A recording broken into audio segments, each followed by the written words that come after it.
প্রভু বাইডেনের মেয়াদ আর মাত্র 11 দিন। ইউনূসের প্রভুর কথা বলছি, যে বাইডেন শুধু ক্ষমতায় বসাননি, দেশের ভিতরে হিন্দু, বৌদ্ধ, উপজাতি সহ সংখ্যালঘুদের কেটে সাফ করে দেওয়া ইউনূসকে দেশের মাটিতে মানে আমেরিকার মাটিতে ডেকে পাঠিয়ে পিঠ চাপড়ে দিয়েছে। সাবাস বেটা, যা দায়িত্ব দিয়েছিলাম খুব ভালো করে পালন করেছে। এটাই তো চেয়েছিল মার্কিন যুক্তরাষ্ট্র। হ্যাঁ, যুক্তরাষ্ট্র। জো বাইডেন মার্কিন যুক্তরাষ্ট্রের 46তম প্রেসিডেন্ট, আমরা সবাই জানি, ইতিহাসে লেখাও থাকবে। কিন্তু ইতিহাসে এটাও লেখা থাকবে, এই 46তম প্রেসিডেন্ট মার্কিন যুক্তরাষ্ট্রের হতে চলা 47তম প্রেসিডেন্টকে এমনকি প্রাণে মারবার জন্য সোরসের টাকা নিয়ে, সোরসের টাকা খেয়ে, সে টাকা খাইয়ে দেশ জুড়ে ছড়িয়ে, এবং ঘৃণা, যেটা ট্রাম্পের সম্পর্কে বাইডেনের অভিযোগ ছিল, হ্যারিসদের অভিযোগ ছিল, আসলে তারাই দেশ জুড়ে নিজের বিরোধীদের সম্পর্কে। ডেমোক্র্যাট নয় মানেই যেন ভয়ঙ্কর লোক, ডেমোক্র্যাট নয় মানেই যেন হিটলার, এমন ঘৃণা প্রচার করে 1 নয় 2 নয় 3বার এই দ্বিতীয়বার প্রেসিডেন্ট নির্বাচনের প্রচার পর্বে ট্রাম্পের প্রচার চলাকালীন ট্রাম্পকে সরাসরি খুন করানোর ষড়যন্ত্র করেছে। এ কথাটা কোনোদিন কাগজে কলমে তদন্তে প্রমাণ হবে কিনা জানি না, কারণ একজন খুন করার চেষ্টায় অন্যতম একজন আততায়িত ইতিমধ্যেই গত। বাইডেনের পুলিশ প্রমাণ রাখে, ঠিক যেমন কেনেডিকে হত্যারও প্রমাণ রাখা হয়। কিন্তু প্রশ্ন অন্য জায়গায়। এহেন বাইডেন নিজের দেশের মানুষের দ্বারা চূড়ান্ত ধিক্কৃত হয়ে, তার মনোনীত প্রার্থী কমলা হ্যারিস চূড়ান্ত ধিক্কৃত হয়ে তারা একেবারে রাজনীতি থেকে বিদায় নিতে চলেছে। আর মাত্র 11 দিন বাকি ট্রাম্পের দেশে আমেরিকাতে ট্রাম্প নিজেই 47তম প্রেসিডেন্ট হিসেবে শপথ নেবে। ঠিক সেই অবস্থায় বাইডেনের তড়িঘড়ি একজনকে অস্থায়ী রাষ্ট্রদূত করে পাঠানো দরকার কি ছিল? অস্থায়ী কেন, তার কারণ আপনাদেরকে বলছি। আমাদের বিশেষ প্রতিবেদন আছে, স্পষ্ট করে বলা আছে। কিন্তু অস্থায়ী তার কারণ, ট্রাম্প ক্ষমতায় আসার পর চাইলে পরের মুহূর্তে বাংলাদেশে পাঠানো এই অস্থায়ী ট্রেসি জেকবসনকে দেশে ডেকে পাঠাতে পারে। কাজ শেষ, এমনিতেই বেকার 1 বছর ধরে। কেন, কিভাবে, সেটাও বলবো একটু পরে আমাদের প্রতিবেদনে। এহেন বেকার ট্রেসি জেকবসনকে 11 দিন বাকি থাকতে ক্ষমতা বাইডেন পাঠাচ্ছে কেন? পাঠাচ্ছে তার কারণ, এই সাবাস বেটা বলে যে ইউনূসের পিঠ চাপড়ে দিয়েছিলেন, সে বেটা ভয়ঙ্কর বিপদে পড়েছে দেশের মধ্যে। ক্ষমতা যায়, বিএনপির সঙ্গে লাঠালাঠি, আওয়ামী তো আগেই শত্রুপক্ষ। দেশের ভিতরে সবাই বলছে একটাই কথা, আপনাকে কোনো মহান দায়িত্ব দিয়ে বসানো হয়নি। সংস্কার আমরা বুঝে নেব, আমাদের দেশ আমরা নির্বাচিতভাবে বুঝে নেব, নির্বাচিত হয়ে বুঝে নেব।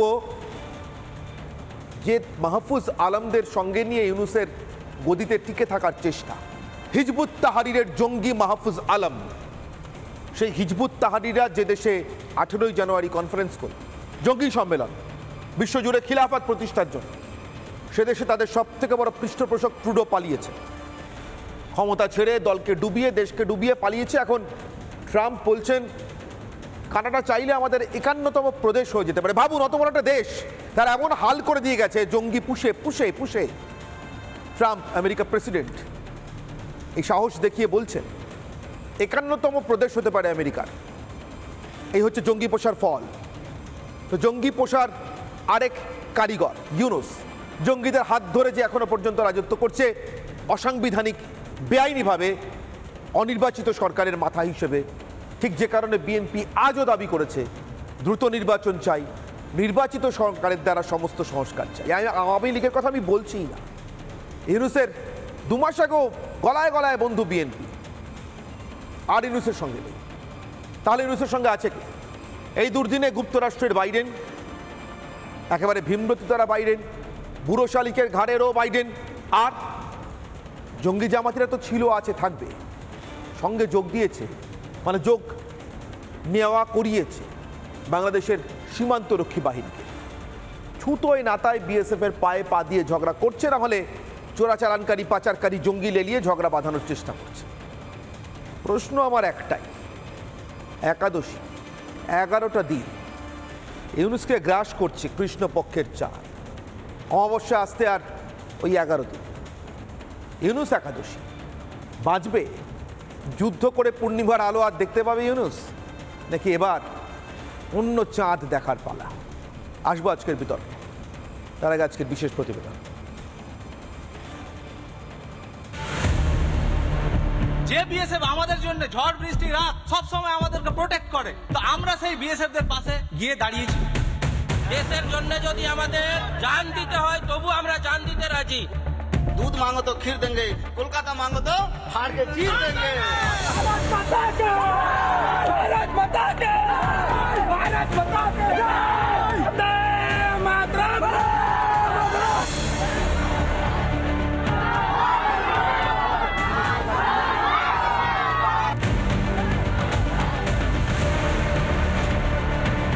ভোট দিতে হবে, নির্বাচন দিতে হবে, বাংলাদেশের মানুষ তাদের প্রতিনিধি নির্বাচন করবে। ভোটার তালিকা তো নির্বাচন কমিশন ছাড়া কেউ আদেশ দিতে পারে না, ভোটার তালিকা তো ইউনুস স্যারের আদেশে হবে না। আমাদের দুর্ভাগ্য যে আমরা এখন পর্যন্ত একটা ব্যবস্থা করতে পারলাম না। যত দ্রুত সম্ভব গণতান্ত্রিক প্রক্রিয়ায় যাতে আমরা যেতে পারি, আমি অন্তর্বর্তীকালীন সরকারকে আহ্বান জানাবো। ঘরের ভিতর ভোট চেয়ে তুলকালাম, নজর ঘোরাতে সীমান্তে পায়ে পা বাঁধিয়ে যুদ্ধ জিগির ইউনুসের। এবার বুঝি ইউনুসকে আরো খানিকটা সাহায্য করতেই মার্কিন প্রভুর নয়া ভেট, ট্রেসি জেকবসন। ক্ষমতা থেকে যাওয়ার 11 দিন আগেও মরণ কামড় বাইডেনের। বাংলাদেশের নতুন অস্থায়ী রাষ্ট্রদূতের দায়িত্বে ট্রেসি জেকবসন। অন্য দেশের অভ্যন্তরীণ বিষয়ে নাক গলানোয় কুখ্যাত ট্রেসি জেকবসন। এর আগে কসোভোয় রাষ্ট্রদূত হিসেবে দেশ ভাঙার কাজ করেছেন তিনি। শেষমেশ ট্রেসির কলকাঠিতে সার্বিয়া ও কসোভো আলাদা হয়ে যায়। 2024-এ ইরাকের রাষ্ট্রদূত পদে ট্রেসিকে নিয়োগ করেন বাইডেন। দায়িত্ব নেওয়ার আগেই ইরাক ইরানের বন্ধুত্ব নিয়ে মন্তব্য করেন ট্রেসি। ইরাককে ইরানের হাত ছাড়ার অযাচিত পরামর্শ দেন। ট্রেসির মন্তব্যে ক্ষেপে যায় ইরাক। দেশের ভিতরে নাক না গলাতে হুঁশিয়ারি দেন ইরাকের প্রধানমন্ত্রী। আমেরিকার সংসদের সেনেট কমিটিও ট্রেসির নিয়োগে সায় দেয়নি। নিয়োগ পেয়েও 1 বছর বেকার ছিলেন বাইডেনের বিশ্বস্ত ট্রেসি। এহেন ট্রেসিকে সংসদকে এড়িয়ে তড়িঘড়ি বাংলাদেশে নিয়োগ। শনিবারই দায়িত্ব নেবেন ট্রেসি। রাষ্ট্রদূত নিয়োগে সংসদের অনুমোদন লাগে, অস্থায়ী নিয়োগে সংসদের অনুমোদন লাগে না। কিন্তু সংসদে শক্তিহীন বাইডেনের কিসের এত তাড়াহুড়ো? ট্রাম্প এলেই বাংলাদেশে স্থায়ী রাষ্ট্রদূত পাঠাবেন, এ নিয়োগ তো বাতিল হয়ে যেতে পারে। ট্রাম্প আসতে আরো 11 দিন। তার আগে এই 11 দিনে কোন বিশেষ দায়িত্ব নিয়ে ঢাকায় ট্রেসি জেকবসন? ভারত সীমান্তে বিএসএফকে লাগাতার উস্কানি বাংলাদেশের।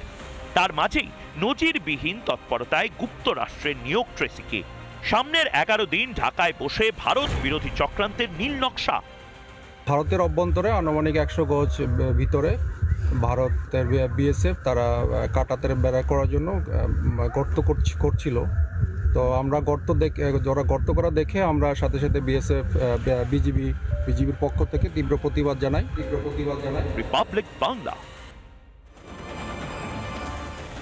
আর ঠিক এখান থেকে আমার আজকে যে প্রশ্ন নিয়ে আমি আজকের বিতর্ক শুরু করতে চাইছি, এই ইউনুস একাদশীতে দাঁড়িয়ে আমার আজকের প্রশ্ন, আজকের অগ্নিবাণ। প্রভু বাইডেন 11 দিন যুদ্ধে বাঁচবে ইউনুস? যুদ্ধ করে বাঁচবে ইউনুস? যুদ্ধের পরামর্শ দিতেই তো ভারতের সঙ্গে আর কি উপায়, কতটা প্ররোচনা তৈরি করলে যুদ্ধ বাঁধানোর মতো পরিস্থিতি তৈরি করা যায়, তার পরামর্শ দিতেই তো আসছে বাইডেনের নতুন দূত। আমার সঙ্গে উপস্থিত যারা একে একে পরিচয় করিয়ে দেবো আপনাদের সঙ্গে। আজকের বিতর্ক শুরু করব। আমার সঙ্গে রয়েছেন দীপ্তাশ্ব যশ, বিজেপি মুখপাত্র, এবং আমার সঙ্গে রয়েছেন বাংলাদেশের বিখ্যাত সাংবাদিক সালাউদ্দিন শোয়েব চৌধুরী, ব্রিজ পত্রিকার সম্পাদক। আমার সঙ্গে একে একে আরও 3 জন যোগ দেবেন আওয়ামী লীগ, বিএনপি থেকে, এবং কূটনৈতিক সংবাদদাতা বিশেষজ্ঞ প্রণয় শর্মাও যোগ দেবেন। আমি শুরু করব দীপ্তাশ্ব আপনার কাছ থেকে। নির্দিষ্টভাবে এই নিয়োগটা আপনার তাৎপর্যপূর্ণ লাগছে কিনা, বিশেষ করে আজকের দিনেও যখন বিজেপির পক্ষ থেকে যথেষ্ট প্রলোচনা রয়েছে পশ্চিমবঙ্গ এবং বাংলাদেশের সীমান্ত জুড়ে এবং ত্রিপুরা সীমান্ত? অবশ্যই দেখুন অনির্বাণ, একটা কথা যেটা প্রথম থেকেই আমরা বারবার বলেছি যে যখন বাংলাদেশ এখানে ইউনিস বা এই সার্জিস ইমাম বা এরা তো কোনো কেউ কেটা নয়, এরা বেসিক্যালি দাবার বোড়েও নয়, এরা মানে দাবার বোড়েও নয়। দেখতে হবে এদের পেছনে কে আছে। এবার যত দিন ঘনিয়ে আসছে তত মানে ডিপ স্টেট তাদের ডেসপারেশনটা খুব প্রকট হয়ে উঠছে এবং ফলে তারা ক্রমশ সামনে চলে আসছে। প্লাস এই যে হাসিনাকে সরানো, রিসেট বাটন টেপা, রিবুট করা, এর মধ্যে যে এটা করতে গিয়ে বেশ কিছু এমন কাজও করতে হয়েছে যেগুলো তথাকথিতভাবে আন্তর্জাতিক আইনে বা কূটনৈতিক প্রথায় সেভাবে মান্যতা পায় না। এবং দেখা যাচ্ছে পাকিস্তান থেকে জাহাজ এলে সে কন্টেনারগুলো তার ম্যান্ডেটারি চেকিংয়ের দরকার নেই, বলা হচ্ছে প্রায় 70 জন জঙ্গি তারা ঢুকেছে। দেখা যাচ্ছে আমেরিকান নাগরিক অভিজিৎ রায়ের খুনিতে অভিযুক্ত ছিলেন জেনারেল জিয়া, তাকেও নাকি এখন নির্দোষ ঘোষণা করা হবে এরকমও বলা হচ্ছে। অথচ জেনারেল জিয়া শুধুমাত্র বাংলাদেশের নয়, আমেরিকাতেও তিনি একজন মোস্ট ওয়ান্টেড টেররিস্ট হিসেবে তার নাম আছে। এবার বেশ কিছু কাজ করতে হয়েছে, যেমন তুমি দেখো হঠাৎ করে সিরিয়াতে একটা পালাবদল ঘটলো। তো ডিপ স্টেটের এটা একটা লক্ষণ, যখন ডিপ স্টেট চলে যায় তারা আশপাশের পরিস্থিতিটা একটা ঘেঁটে দিয়ে যেতে চায়, যাতে পরবর্তী যারা আসছে তাদের যেন ডিপ স্টেটের ওপরে নির্ভরশীলতা থেকে যায় এবং তারা যেন ডিপ স্টেটকে ভাঙতে না পারে। এবার এখানে দেখো ইউনিস এখানে কোনো ফ্যাক্টর নয়।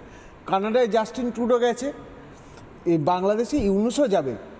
বরং এখানে দেখার বিষয় যে দেখো আজকে ব্রিটেনে সেখানে কি পরিস্থিতি, সেখানে কিভাবে মানে তাদের মেয়েদের ওপরে অত্যাচার হয়েছে এবং সেই নিয়ে কিভাবে আন্তর্জাতিক দুনিয়ায় হইচই হচ্ছে। আজকে বাংলাদেশ সরকার এখানে আমি জানি না ইউনিস এবং এরা আমেরিকান ডিপ স্টেটের থেকে ঠিক কতখানি ভরসা পেয়েছেন, কিন্তু এরা প্রত্যেকটা যে কটা কাজ করছেন, একে একে জঙ্গিদের ছাড় দেওয়া, বিভিন্ন জঙ্গিদেরকে তাদেরকে নির্দোষ ঘোষণা করা, এগুলো প্রত্যেকটাই কিন্তু ইন্টারন্যাশনাল কাউন্টার টেররিজমের এগেনস্টে প্রত্যেকটা স্টেপ। তো এবার অবশ্যই প্রত্যেক ক্রিয়ার একটা প্রতিক্রিয়া হবে। এবং এখানে আর একটা জিনিস অদ্ভুত যেটা আমার লাগছে, যে ওরা নাকি গণতান্ত্রিক পরিকাঠামোয় রিফর্ম করছে বা তার মানে সংশোধন করছে। আচ্ছা, এই দায়িত্ব ইউনিসকে কে দিয়েছে? এক্স্যাক্টলি, এটাই আমার প্রশ্ন। দিয়েছে কে ইউনিস? প্রশ্ন আমি সালাউদ্দিন শোয়েব চৌধুরীর কাছে যাব। প্রবীণ সাংবাদিক, ব্রিটস পত্রিকার সম্পাদক, বাংলাদেশ সম্পর্কে তার যা জানাশোনা সেটা নিশ্চিতভাবে আমার থেকে অনেক অনেক বেশি, আমাদের অনেকের থেকে অনেক বেশি। সালাউদ্দিন শোয়েব চৌধুরী, এই বিশেষ নিয়োগটা এই বিশেষ সময়ে, আমার ইতিহাস তো ঠিক একদম হুবহু একইভাবে আসে না, রিপিট হয় না, কিন্তু কোথাও একটা ওই আপনাদের মুক্তিযুদ্ধের সময় ভারত যখন জড়িয়ে পড়লো, ভারতকে এগোতেই হলো পাকিস্তানি আগ্রাসন থেকে আপনাদেরকে রক্ষা করে মুক্তিযুদ্ধের সময় নতুন বাংলাদেশের জন্ম দেওয়ার জন্য, সেই সময় 7ম নৌবহর পাঠানোর জন্য মার্কিন প্রেসিডেন্টের প্রচণ্ড পীড়াপিড়ির কথা আমার মনে পড়ছিল। যদিও তারা এসে পৌঁছতে পারেনি, মাঝপথে ফিরে যেতে হয়েছিল, কিন্তু কোথাও যেন একটা বাইডেন, বিশেষ করে যুক্তরাষ্ট্রের থেকেও বেশি যুক্তরাষ্ট্রের একটা বিরাট ইচ্ছে প্রবণতা, একটা মরিয়া প্রবণতা লক্ষ্য করছি। যত দিন এগিয়ে আসছে তাদের যাওয়ার, তত যেন ইউনিসের পাশে দাঁড়াতেই হবে।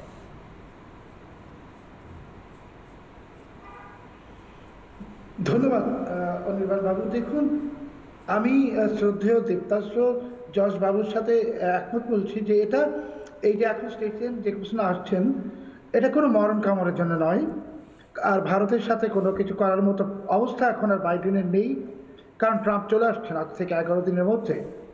স্টেসিয়ান জেকবসন যে আসছেন, এটাকে আমরা কূটনীতিক ভাষায় যদি বলি, এটা হলো রেস্কিউ মিশন। কারণ এই স্টেসির স্বামী কিন্তু ব্রিটিশ কূটনীতিক ডেভিড বাউ, ইনি MI6-এর সদস্য। স্টেসিকে পাঠানো হচ্ছে ইউনুসকে রেস্কিউ করার জন্য, কারণ ইউনুস বাংলাদেশ থেকে পালাবেন, আমি বারবার বলেছি, এখনো বলছি।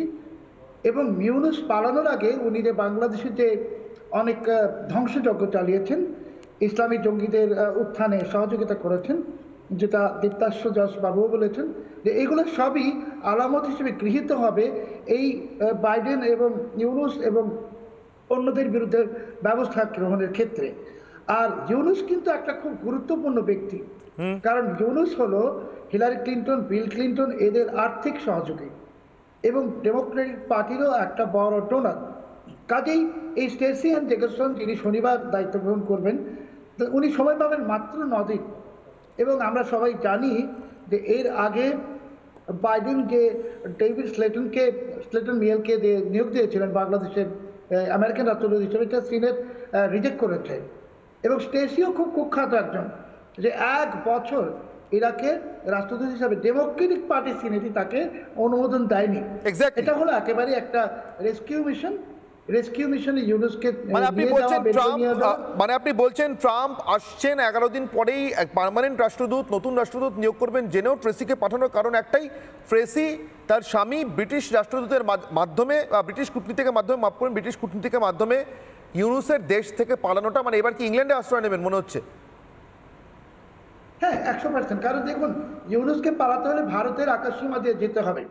তো ভারত তো সে আকাশসীমায় ইউনুসকে যেতে দিবে না, তাকে নামিয়ে নিবে, গ্রেপ্তার করবে, তার বিরুদ্ধে মানবতা বিরোধী অপরাধের অভিযোগ আনবে। কাজে এটা একেবারেই একটা বাইডেনের রেস্কিউ মিশন। এবং যেটা দীপ্তাশু জজবাবু বলেছেন যে এখানে যে আলামতগুলো আছে তাদের অপরাধের, এগুলোকে নষ্ট করে দেওয়া মাত্র 9 দিনে, এটাই আসল কারণ। এখানে ভারতের বিরুদ্ধে কিছু করবে, যুদ্ধ বাঁধাবে, এগুলা চিন্তা করার এখন আর কোনো কারণ নেই। কারণ ভারতের সাথে এসব করার মতো সময় 9 দিনে বাইডেনের পক্ষে কেন কারো পক্ষেই সম্ভব নয়। কিন্তু এই যে ট্রেসি জেকবসন, সালাউদ্দিন শোয়েব চৌধুরী, আমার সঙ্গে রোকেয়া প্রাচীও যোগ দিয়েছেন, আওয়ামী লীগ নেত্রী। রোকেয়া প্রাচী, এই ট্রেসি জেকবসন কুখ্যাত অনেকগুলো কারণে। প্রথম কথা, ইনি মাদার টেরিসার দেশটাও ভেঙে দিয়ে এসছেন। ইনি যখন কসোভোয় পোস্টিং ছিলেন রাষ্ট্রদূত হিসেবে, ওনার এতটা সাহস, উনি সার্বিয়ার লোকেদেরকে বলেছিলেন কসোভোয় এসে ভোট দিয়ে যান। তারপর উনি রাষ্ট্রদূতের পদে আছেন। আমি জানি না পৃথিবীতে কজন রাষ্ট্রদূতের কপালে এসব জোটে, মানে ঝাঁটা জুতো দেখানোর মতো অবস্থা হয়েছিল আর কি। সার্বিয়ার লোকজন এইভাবে রিয়াক্ট করেছিল। উনি ইরাকে নিয়োগ পেয়েছেন, 1 বছর যেতে পারেননি, কারণ ইরাকের প্রধানমন্ত্রী ওনার নিয়োগ পাওয়ার সঙ্গে সঙ্গে ওনার অযাচিত মন্তব্য, ইরানের সঙ্গে ইরাকের কেমন সম্পর্ক রাখা উচিত এসব নিয়ে মন্তব্য করেছেন। ইরাকের প্রধানমন্ত্রী হাঁকিয়ে দিয়েছিলেন। সেনেট কমিটি ওনাকে যেতেই দিল না ইরাক পর্যন্ত। সোজা কথায়, বাইডেন তার শিবিরের বেকার একটা লোককে পাঠাচ্ছে। কিন্তু বেকার একটা লোককে যেভাবে সালাউদ্দিন শোয়েব চৌধুরী বলছেন, শুধুই কি ইউনুসকে দেশ থেকে এবার পালানোর জন্য সাহায্য করতে, ব্রিটিশ পাসপোর্ট যাতে পেয়ে যায়, সহজে ভিসা পেয়ে যায়, তার জন্য সাহায্য করতে এগোচ্ছে, তার জন্য পাঠাচ্ছে, নাকি এই 11 দিনের মধ্যেও ভারতের সঙ্গে যদি শেষ চেষ্টা করে ট্রেসির মতো কুখ্যাত লোককে দিয়ে কিছু করানো যায়? কি মনে হয় আপনার রোকেয়া প্রাচী? জি ধন্যবাদ। আমার কাছে যেটা মনে হয়, যে অল্প সময় আছে এই সময়টাতে প্রথমত যেটা চেষ্টা করছে সেটি হচ্ছে ইউনুস সরকার বা ব্যক্তিগতভাবে ডক্টর মোহাম্মদ ইউনুসের ইচ্ছেটা হচ্ছে একটা অস্থিতিশীল পরিস্থিতি দেশের মধ্যে তৈরি করা এবং প্রতিবেশী রাষ্ট্র ভারতের সাথেও একটা বিদ্বেষপূর্ণ পরিস্থিতি তৈরি করা। কারণ সেই পরিস্থিতি তৈরি করার তো আয়োজন তার আগেই সম্পন্ন ছিল। জঙ্গিদেরকে জামিনে খালাস করে দেয়া, জঙ্গিদেরকে জেল থেকে বের করে দেয়া এবং বাইরের যে মদত আছে পাকিস্তানের, সবকিছু মিলিয়ে তো ওই আয়োজনটা তার আগেই তৈরি করা। কাজে সেই চেষ্টাটা তার আছে, সেটা একটু ডিস্টার্ব করবার জন্য হলেও, উত্তপ্ত পরিস্থিতি তৈরি করবার জন্য হলেও সেটা সে করবে। আরেকটি বিষয় আমার কাছে যেটা মনে হয় যে বাইডেন আসলে শেষ মুহূর্তে মানে পিটার হাসকে দিয়ে বাংলাদেশের যে রাজনৈতিক জটিল পরিস্থিতি সৃষ্টি করেছে সেটি আমরা সবাই জানি। তো বাইডেন আসলে শেষ পর্যন্ত তো দেখবেই এবং তার সবচাইতে প্রিয় মানুষ ইউনুসকে তো উদ্ধার করার চেষ্টা করবেই এবং উদ্ধার করার সাথে সাথে বাংলাদেশকে, আওয়ামী লীগকে, হিন্দুদেরকে, বাংলাদেশের যে মানে সম্প্রীতি আছে সেটা কিন্তু নষ্ট করতে চাইবেই এবং বাংলাদেশের সাথে প্রতিবেশী রাষ্ট্রের একটু গন্ডগোলটা লাগুক, সাধারণ মানুষ উত্তপ্ত হোক, সেগুলো সে চাইবেই। সে কারণে আমার মনে হয় ট্রেসির যে ব্যাকগ্রাউন্ড এখন পর্যন্ত, তাতে আসলে সে কোথাও গিয়ে সুন্দর বা শান্তিপূর্ণ কোনো পরিবেশ তৈরির জন্য সে আসলে বিখ্যাত নয়। সব জায়গাতেই তার একটা কুখ্যাতি রয়েছে। তো আমার কাছে মনে হয় এই শেষ সময়ে তার বাংলাদেশে তড়িঘড়ি করে আসার একটি কারণ, সেটি হচ্ছে ইউনুসকে সমর্থন করা, তাকে উদ্ধার কিংবা পরিত্রাণ করা, কিংবা পাশাপাশি ভারতের সাথে আমাদের একটা মানে সাধারণ মানুষের মধ্যে একটা উত্তেজনাকর পরিস্থিতি তৈরি করা। তা না হলে আসলে সীমান্তে আমরা যেটা দেখছি যে অকারণে একটা উত্তপ্ত পরিস্থিতি তৈরি করছে। তো এই যেগুলো যদি একজন সরকার প্রধানের যদি ইচ্ছের ফসল না হয় তাহলে তো তিনি ব্যবস্থা নিতে পারতেন। তিনি চেষ্টা করলেই পারতেন সীমান্তে যারা উত্তপ্ত করছে, সীমান্তে যারা উস্কানি দিচ্ছে সেই মানুষদেরকে সরিয়ে নিতে পারতেন, তিনি ব্যবস্থা গ্রহণ করতে পারতেন। সেটা তিনি করেননি এবং শুরু থেকেই সেটা তিনি করেননি। আমরা দেখেছি ইন্দিরা গান্ধী কালচারাল সেন্টার যখন ভাঙচুর অগ্নিসংযোগ হয়েছে, ভারতের পতাকাকে যখন অবমাননা করা হচ্ছে, তিনি কিন্তু তার জায়গা থেকে কোনো ব্যবস্থা গ্রহণ করেনি। এবং আমরা সবসময় দেখছিলাম একটা উত্তেজনাকর পরিস্থিতি তৈরি করা, একটা বিদ্বেষ তৈরি করা এবং ভারত বয়কট, ভারত দখল, এই জায়গাগুলোর মধ্যে তার একটা প্রণোদনা ছিল, তার একটা সম্মতি ছিল, আয়োজন ছিল। তো সেই জন্য আমার মনে হয় যে জঙ্গিদেরকে বের করে দেয়া, বাইরে থেকে অস্ত্র আসা এবং আমাদের সারা বাংলাদেশে যা ঘটছে এখন পর্যন্ত, সনাতনীদের উপর আক্রমণ হচ্ছে, হত্যা হচ্ছে, সাধারণ মানুষ হত্যা হচ্ছে, ভাঙচুর, লুটপাট, অগ্নিসংযোগ, হামলা মামলা সবই হচ্ছে, প্রতিদিন বাড়ছে, দ্রব্যমূল্য বাড়ছে। তো দেশের কোনো কাজে আয়োজনে তার মন নেই। সে যতটুকু কনসেন্ট্রেট করছে সেটি হচ্ছে বিদ্বেষ, সংঘাত, সংঘর্ষ এবং জঙ্গি পাকিস্তানকে অনেক বেশি তাদের যে এজেন্ডা গুলো আছে সেটা আমাদের পাঠ্যপুস্তক থেকে শুরু করে আমাদের সমস্ত কিছুতে, আইন প্রণয়নের ক্ষেত্রে, বিচার বিভাগে, সেগুলোর প্রতি তার বেশি নজর এবং সেগুলোতেই বেশি সময় দিচ্ছে, সেগুলোতেই জামাত শিবির যা চাইছে সেই প্রেসক্রিপশন গুলোকে আমাদের উপরে চাপিয়ে দিচ্ছে। এবং ট্রাইব্যুনালে বারবার সে যেটা বলার চেষ্টা করছে যে আমাদের নেতা কর্মীদেরকে ট্রাইব্যুনালে উঠানো, তাদেরকে একদিকে আপনাদের নেতা কর্মীদের ট্রাইব্যুনালে উঠানো, আরেকদিকে লুৎফুজ্জামান বাবরের মতো কুখ্যাত জঙ্গিদেরকে ছেড়ে দেওয়ার চেষ্টা করা। জঙ্গিরা বেরিয়ে যাচ্ছে, জঙ্গি মদতদাতারা বেরিয়ে যাচ্ছে এবং জঙ্গিরা প্রকাশ্যে মিছিল মিটিং করছে। আমি হাবিবুর রহমান হাবিবের কাছে আসবো, সেটা থামানোর ইচ্ছে তার নেই। বিএনপি নেতা এবং খালেদা জিয়ার পরামর্শদাতা হাবিবুর রহমান হাবিব, আমি আপনার কাছে আসবো। হাবিবুর রহমান হাবিব, এই দেশে মানে আপনাদের দেশে এই মুহূর্তে এখন জঙ্গিদের ছাড়বার জন্য যে তৎপরতা, একই রকমভাবে জঙ্গিরা সাধারণভাবে দেশ ভাঙার কাজেই ব্যবহার হয়, একই রকম তৎপরতা আমি দেখছি বাইডেনের তরফ থেকে, মানে ইউনূসের আসল প্রভুর তরফ থেকেও। বাংলাদেশের ভিতরে আরও কত দেশ ভাঙতে পারে এমন লোকজনকে পাঠানো যায়। ট্রেসি জেকবসনকে যে দ্রুততায় পাঠানো হচ্ছে, এটা নামমাত্র, আসলে তার কাজটা তো আসল সেই যা যা করে এসছে এর আগে অতীতে, তাতে এই 11 দিনে আপনারা কি আরও কোনো ভয়ঙ্কর পরিস্থিতি দেখবেন বলে আশঙ্কা করছেন? আজকেও তো দেখলাম মির্জা ফখরুল বলেছেন যে কোনোভাবেই অনির্বাচিত সরকারের হাতে কিছু হওয়া সম্ভব নয়, এমনকি সংস্কারটা নয়, কিন্তু ক্রমশ দেশের পরিস্থিতি খারাপের দিকে যাচ্ছে, অনৈক্যের দিকে যাচ্ছে। হাবিবুর রহমান হাবিব। আপনাকে ধন্যবাদ। আমি এতক্ষণ আলোচনা শুনতেছিলাম।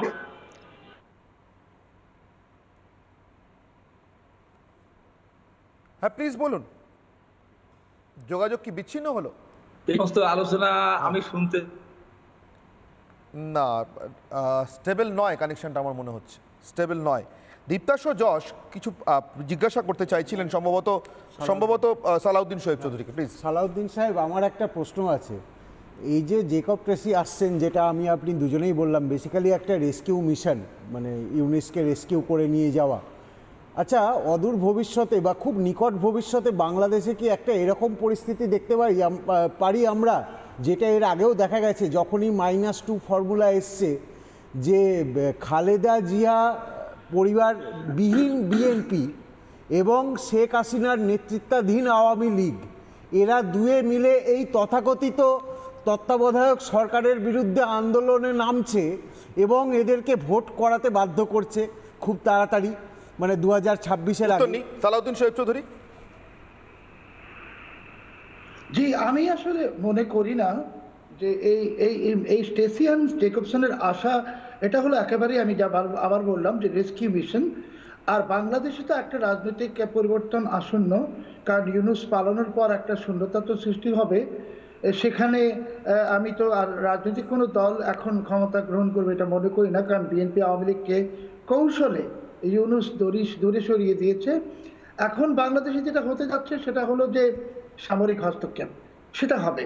আর কোনো অবস্থাতেই বাইডেন প্রশাসনের জন্যে আগামী 9 দিনে বা 10 দিনে ভারতের বিরুদ্ধে কোনো কিছু করা, ড্রাস্টিক কিছু করা একেবারেই অসম্ভব, এটা করবেও না। এটা স্ট্যাসি আসছে, আমরা যারা বলি একটা ভাষা আছে লন্ড্রি সার্ভিস, মানে তাকে পাঠানো হচ্ছে সবকিছু পরিষ্কার করে বাইডেন ইউনূসকে উদ্ধার করা।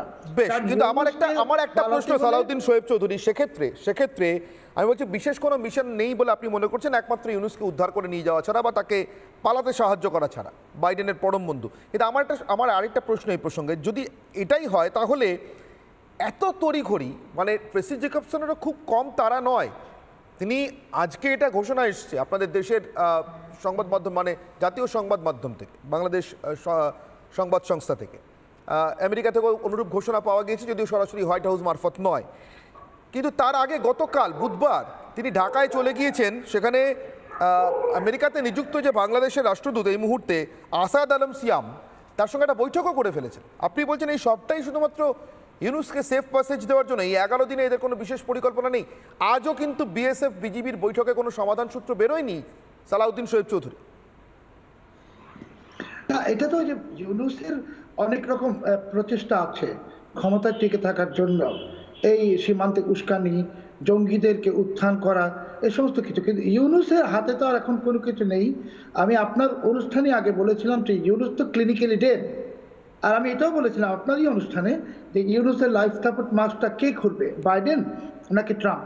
এখন আসলে এটা প্রভাব কোনো না, ইউনুসকে নিয়ে পালানোর চেষ্টা করবে এই স্টেসি অ্যান্ড জেকবসন, এবং ভারত ইউনুসকে গ্রেপ্তার করবে, আকাশ সীমা থেকে নামিয়ে নিয়ে যাবে, এবং স্লোবোদান বেলেতবিদের মতো মানবতা বিরোধী অপরাধের অভিযোগে ইউনুসের বিরুদ্ধে আইনি ব্যবস্থা হবে। এটা একটা অ্যাসপেক্ট।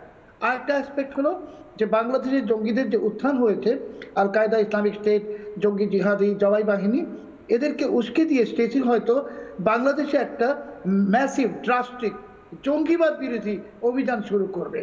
তাতে দেখা গেল জসিমুদ্দিন রহমানিকে মেরে ফেলা হবে, কারাগারের ভিতর জেল কিলিং হবে, অনেক জঙ্গিদেরকে মেরে দিবে, দিয়ে একটা খুবই অস্থিতিশীল পরিস্থিতি সৃষ্টি করবে, যেখানে মার্কিন যুক্তরাষ্ট্র বনাম ইসলামী জঙ্গি এই যুদ্ধটা লাগিয়ে দেওয়ার চেষ্টা করবে 9 দিনে। এটাও করতে পারে, তবে এটার সম্ভাবনা দ্বিতীয়।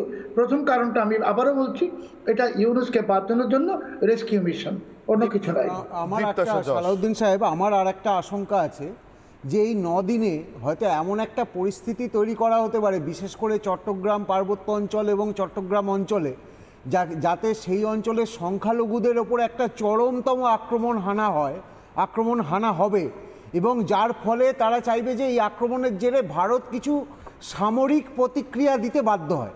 দেখো অনির্বাণ, বিজিবি এবং বিএসএফ এদের আলোচনায় কখনো সমাধান সূত্র হয় না। এই ধরনের বৈঠকগুলোয় সাধারণত ডকুমেন্ট দেওয়া নেওয়া হয়, এবং তারপরে যা হয় সেটা কূটনৈতিক স্তরে হয়।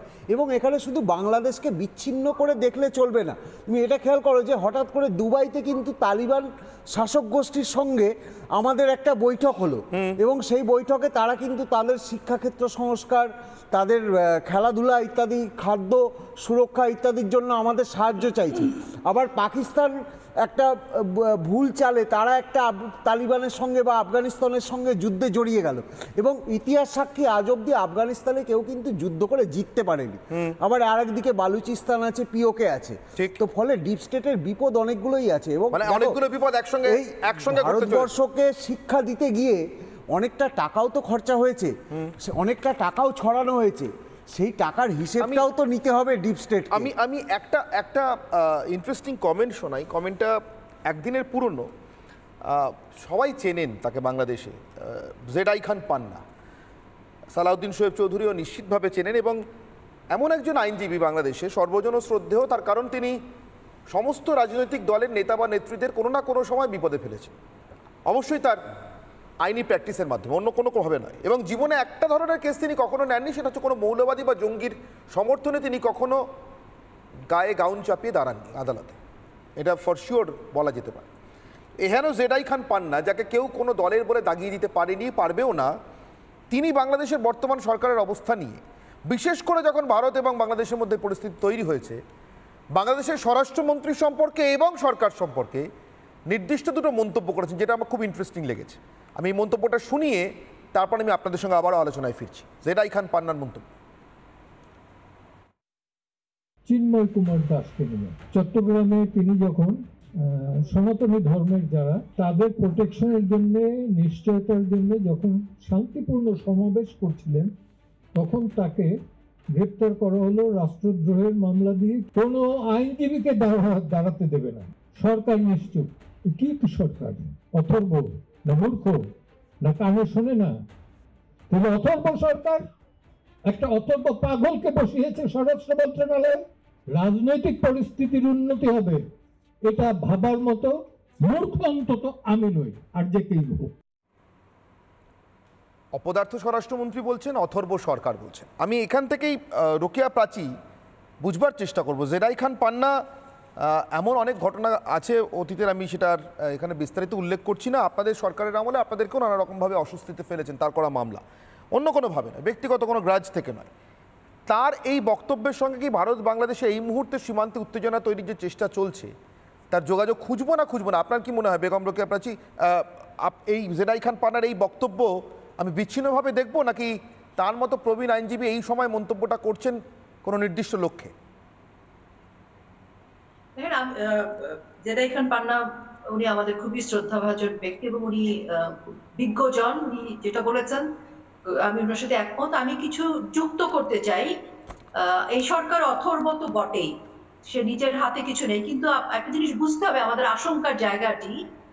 ডক্টর মোহাম্মদ ইউনূস কিন্তু জামাত ইসলাম এবং হিজবুত তাহরির প্লাস যত জঙ্গি আছে তাদেরকে কিন্তু সরকারের বিভিন্ন কি পয়েন্টে বসিয়ে দিয়েছে এবং তাদের প্রেসক্রিপশনে কিন্তু সবকিছু সাজানো। পাশাপাশি আমাদের স্বরাষ্ট্র সচিব যিনি এখন এই মুহূর্তে, সেই স্বরাষ্ট্র সচিবের ব্যাকগ্রাউন্ড কিন্তু হিজবুত তাহরির প্রথম দিকের প্রতিষ্ঠাতাদের একদম। কাজেই ডক্টর মোহাম্মদ ইউনূসের হাতে কোনো কর্তৃত্ব থাকুক বা না থাকুক, আমি প্রথমেই যে কথাটি বলেছি, তিনি কিন্তু এই দেশের জঙ্গিদেরকে এমন একটা জায়গায় এনে দাঁড় করিয়ে দিয়েছে, এমন স্বর্গরাজ্য করে দিয়েছে এবং ওপেন লাইসেন্স দিয়ে দিয়েছে যে সকলে এখন ঘুরে বেড়াচ্ছে বাংলাদেশে। এবং জামাত ইসলামীরা কি পয়েন্টে আছে বিভিন্ন প্রশাসনের এবং তাদের প্রেসক্রিপশনেই সবকিছু হচ্ছে। তার মানে এই যে আয়োজনটা আজকে যদি এই 9-10 দিনে ডক্টর মোহাম্মদ ইউনূস কোনো সিদ্ধান্ত গ্রহণ নাও করে, আয়োজনটি কিন্তু অনেক আগে থেকে করা এবং সেটি 5 তারিখের আগে থেকে উনি যে মেটিকুলাসলি ডিজাইন প্ল্যানিং এর কথা বলেন, সেই প্ল্যানিং এর মধ্যে কিন্তু উনি যখন থাকতে পারবেন না সেই প্ল্যানিংটিও করা আছে বলে আমি মনে করি। এটা খুব গুরুত্বপূর্ণ বক্তব্য। আমি হাবিবুর রহমান হাবিবের কাছে যাব। হাবিবুর রহমান হাবিব, আপনাদের দলের নেতা মির্জা ফখরুল বলছেন যে আমাদের অনৈক্য গোটা পৃথিবীর সামনে দেখা যাচ্ছে, এটা ভয়ঙ্কর। আমরা এখনো পর্যন্ত দেশটাকে এক করতে পারছি না, হাসিনা চলে গিয়েছেন, এতগুলো মাস হয়ে গেল, আজকেই বলেছেন। আমি সেখান থেকে হাবিবুর রহমান হাবিব জিজ্ঞেস করছি, দেশে জঙ্গিরা খোলামেলা ঘুরে বেড়াচ্ছে, দেশ ভাঙতে একেবারে কুখ্যাতি আছে গোটা বিশ্বজুড়ে, এমন লোক রাষ্ট্রদূত, অস্থায়ী রাষ্ট্রদূত হয়ে আসছে, যার 11 দিন পরে তার ভবিষ্যৎ কী হবে কেউ জানে না, কিন্তু 11 দিনের জন্য আসছে। এত মরিয়া আপনাদের বর্তমান প্রধান উপদেষ্টা, আসল প্রভুরা, আপনি কোনো আশঙ্কা প্রকাশ করছেন কি?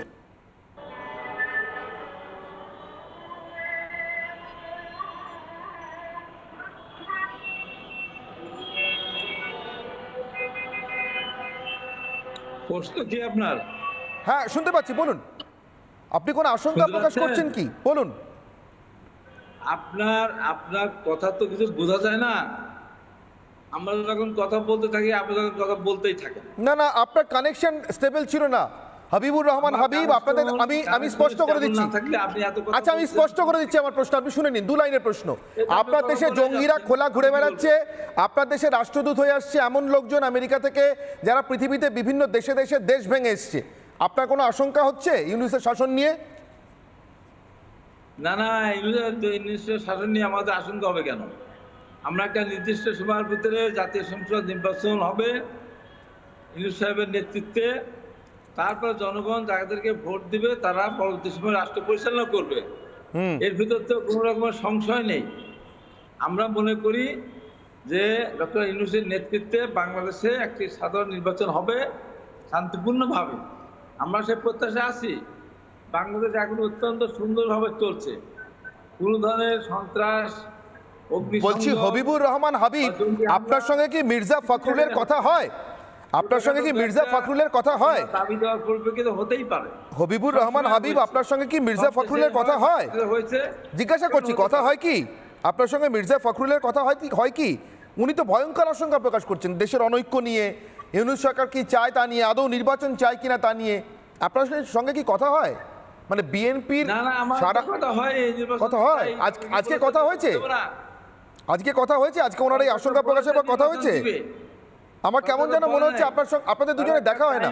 বলে দিয়েছে, হ্যাঁ হ্যাঁ টাইম নির্দিষ্ট করে দিয়েছে। ওটাই তো জিজ্ঞাসা করছি, ওটাই তো জিজ্ঞাসা করছি। এত ভালো যদি চালাচ্ছেন ইউনূস, এত ভালো যদি চালাচ্ছেন ইউনূস, আপনাদের সময় বেঁধে দিতে হচ্ছে কেন? ভরসা নেই, তা আমরা চালাতে পারছে না, কোথাও একটা আশঙ্কা হচ্ছে আপনার। বলবো না, ভরসা তো আছেই, আমাদের কথা তো আমরা বলছি, এটা তো বলতেই পারি, বলতে পারবো না? আমার তাই মধ্যে তার তো অনুষ্ঠান নিয়ে আসছি না আমরা যে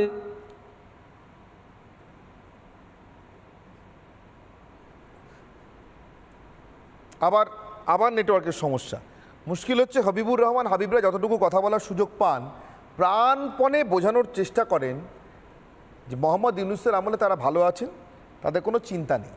কিন্তু যেই মুহূর্তে নিজের দেশের সংবাদ মাধ্যমের মুখোমুখি হন সেই মুহূর্তে নির্বাচন চাই, গণতন্ত্র চাই, অবিলম্বে নির্বাচন চাই, এগুলো বলতে থাকেন। আর তাকে ধোকা দিচ্ছেন, ভারতবাসীকে না বাংলাদেশবাসীকে আমি জানি না, কাউকে তো একটা ধোকা দিচ্ছেন, কোথাও তো একটা মিথ্যে কথা বলছেন। হয় মির্জা ফখরুল মিথ্যে বলছেন, না হলে হাবিবুর রহমান মিথ্যে বলছেন। কে মিথ্যে বলছেন? হাবিবুর রহমান হাবিব। আরো না শ্রীলঙ্কা আছে, না মালদ্বীপ আছে, না আপনার নেপাল আছে, না ভুটান আছে, পাকিস্তান তো নেই।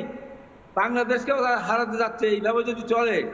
একটা দলকে নিয়ে একটা ব্যক্তি, বাংলাদেশকে কে হারাচ্ছে? বাংলাদেশকে কে হারাচ্ছে? কে নিয়ে বাংলাদেশের রাজনীতি নিয়ে এত মাথা ঘামে কি লাভ হলো? কি লাভ হয়েছে? যাদেরকে সেটা দিলেন, যাদের কিন্তু জোর করে নির্বাচন করালেন, দেশে নির্বাচন করে নিয়ে গেলেন। এই যে আপনাদের এই যে আপনাদের মহাসচিব মির্জা ফখরুল বলছেন, আপনাদের মহাসচিব বিএনপির মির্জা ফখরুল বলছেন আজকের দিনে, একটু আগে প্রথম আলোর খবর, একটু আগে আমার মোবাইলে খোলা আছে, একটু আগে বলছেন হাসিনা পালানোর পর থেকে, শুনুন না আপনার মনে হয় দেখা হয়নি আপনাদের, বলছেন আমাদের হাসিনা পালানোর পর থেকে একটা অসুস্থ প্রতিযোগিতা শুরু হয়েছে, কেন জানি না নিজেদের উপর বিশ্বাস ফিরিয়ে আনতে পারছি না। কি দুর্ভাগ্য, আমরা ঐক্যের জায়গায় থাকতে পারছি না। এখন যেটা শুরু হয়েছে এটাকে আমি মনে করি সুস্থ ব্যাপার না, একটা অসুস্থ প্রতিযোগিতা শুরু হয়েছে ক্ষমতায় টিকে থাকার জন্য। হাবিবুর রহমান হাবিব শুনুন না, হাবিবুর রহমান হাবিব শুনুন না, দেশের মানুষকে বোকা বানাচ্ছেন। দুদিন বাদে তো নির্বাচনে লড়তে হবে। মির্জা ফখরুল একরকম বলবেন, আপনি ভারতীয় সংবাদ মাধ্যমে একরকম বলবেন, লাভ কি? আজকালকার এখন এই ইন্টারনেটের দুনিয়ায় আপনার বক্তব্য যারা শুনছে তারা মির্জা ফখরুলের বক্তব্য পড়ছে বা শুনছে, লাভ কি? একটা দলের দুরকম মুখে কথা বলছেন কেন? আরে হাবিবুর রহমান হাবিব, আপনারা তো একটাই দল করেন, দুরকম কথা বলছেন কেন? হয় বলুন ইউনূসকে বিশ্বাস করি, বছরের পর বছর নির্বাচন ছাড়া এরকমই থেকে যাব, আর না হলে বলুন ইউনূসকে বিশ্বাস করি না, তাই দ্রুত নির্বাচন চাইছি। কোনো একটা, দুটো হতে পারে না। না বছর তো হয়ই নাই। এর আগে যে একতরফা নির্বাচনে বিনা ভোটের সরকার ছিল ভারতের কারণে, তাহলে বিএনপি তাহলে বিএনপি আচ্ছা ভারতের কারণে ছিল, ভারতের কারণে ছিল, আচ্ছা বুঝলাম, বলছি শুনুন না, তার মানে ভারতের এত ক্ষমতা যে আপনার দেশে নির্বাচন বন্ধ করে রেখে দেয়। তাহলে হাসিনাকে দেশ থেকে দাঁড়িয়ে করলেন কি? তাহলে হাসিনাকে দাঁড়িয়ে দেশ থেকে তাহলে করলেন কি? তাহলে একটা কাজ করুন, হাবিবুর রহমান হাবিব আপনার বিজেপির কর্তাদের বলে দিয়ে আসুন যে ভারতের এত ক্ষমতা আমার দেশে নির্বাচন করতে দেয় না, ওদের সঙ্গে লাগবেন না। এটা বলছেন না কেন?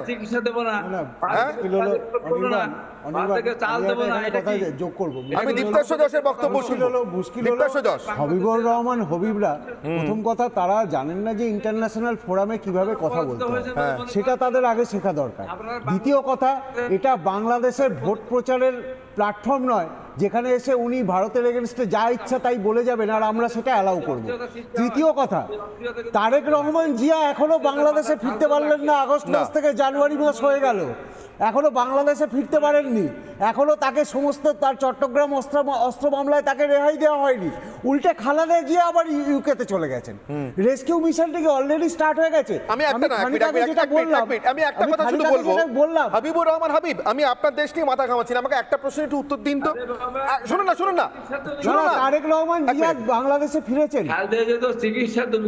তারেক রহমান জিয়া বাংলাদেশে ফিরেছেন বলছি, কেন ফিরতে পারলেন? শুনুন না, এক মিনিট, বাংলাদেশ ফিরবে কেন? বাংলাদেশ ফিরবে কেন মানে তারেক রহমান জিয়া বাংলাদেশ ফিরবে কেন? তাহলে ভালো তো এটাই বলছেন, ফিরবেন না, এটাই তো বলছেন। আমাকে একটা কথার উত্তর দিতে পারবেন? হাবিবুর রহমান হাবিব, এক মিনিট দীপ্তাশু দাস, হাবিবুর রহমান হাবিব আমাকে একটা কথার উত্তর দিতে পারবেন? মির্জা ফখরুল আলম আজকে যেখানে বইটা উদ্বোধন করতে গেছিলেন, মির্জা ফখরুল ইসলাম আলমগীর আজকে যেখানে বইটা উদ্বোধন করতে গেছিলেন, বইটা কার লেখা?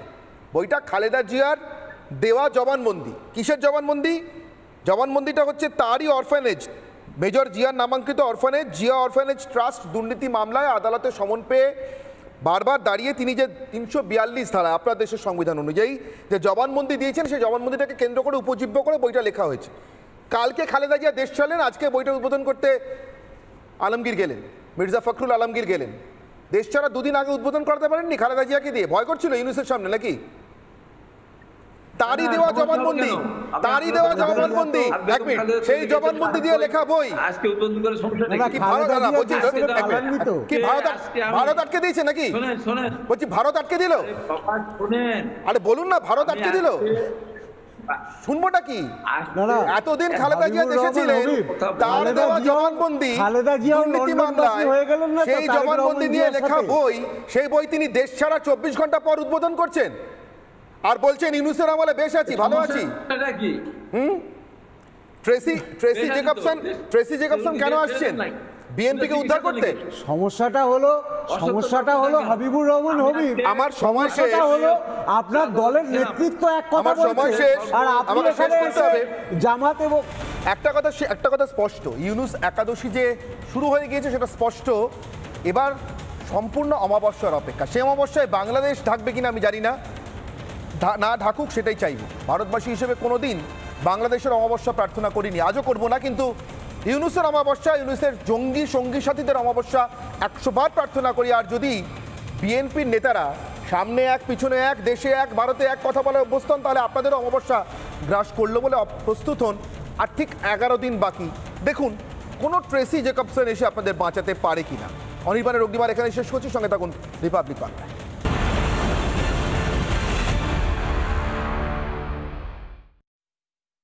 নানা ধরনের কন্টেন্ট দেখার জন্য লাইক করুন, শেয়ার করুন আমাদের ফেসবুক পেজ, সাবস্ক্রাইব করুন আমাদের ইউটিউব চ্যানেল। পাশাপাশি অন্যান্য ব্রেকিং নিউজের জন্য অবশ্যই চোখ রাখুন রিপাবলিক বাংলায়।